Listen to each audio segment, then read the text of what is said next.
Susan B. Anthony was one of many people who fought against injustice. She was born on February 15, 1820, in Adams, Massachusetts. She grew up in a politically active family, and her family worked to end slavery in what was called the abolitionist movement. At a young age, Anthony was introduced to justice and moral zeal. She dedicated her life to women's suffrage soon after joining the women's rights movement in 1852. From 1840 to 1920, women suffered great injustices, and these injustices were that women weren't allowed to vote. Married women had no property rights. Husbands could beat and imprison their wives. Women weren't allowed to work, and when they did, they were only paid a fraction of what men were paid. Women weren't allowed to enter professions. Women weren't even allowed to gain education because it wasn't necessary. Women were robbed of their self-confidence and self-respect and were made totally dependent on men. As a result of all these injustices emerged the women's rights movement. Anthony was an agent in the American anti-slavery movement, arranging meetings, making speeches, and distributing leaflets. The abolition movement, in which she participated, dealt with supporting and petitioning for the 13th Amendment outlawing slavery.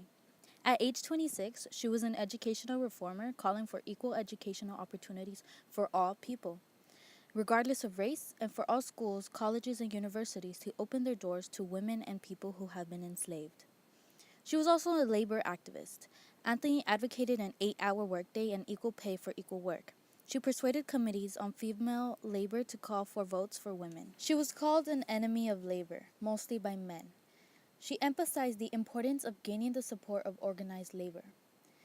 Susan B. Anthony was brought up a Quaker, and her family believed drinking liquor was sinful. She joined the Daughters of Temperance, a group of women who drew attention to the effects to drunkenness of families and campaigned for stronger liquor laws. Her goal was to petition the state legislature to pass a law limiting the sale of liquor. She was criticized for talking too much about women's rights and resigned from the Women's States Temperance Society. Anthony attended her first women's rights convention in Syracuse in 1852. The suffrage movement campaigned for constitutional amendment.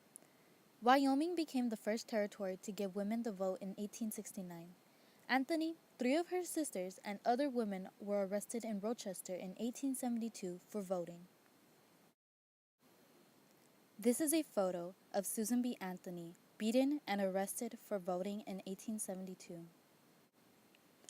These are all real posters and leaflets announcing meetings and the information about the abolitionist movement and about meeting Susan B. Anthony.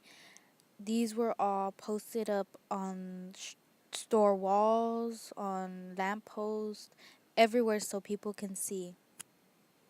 After 70 years of the women's suffrage movement, women finally won full victory. They began to enter male-dominated professions like law, medicine, clergy, and corporate. The women's salaries increased, but not the same amount that men received. However, this still was a huge success for women. In August 1920, the 19th Amendment, also known as the Susan B. Anthony Amendment, became law. The injustices for women's rights movement has been eradicated since the 19th Amendment became law. In order to prevent injustices for women in our society, men need to understand that women have potential and are uniquely powerful. As for women, women need to remember that they are strong, worthy, and make everything have more value.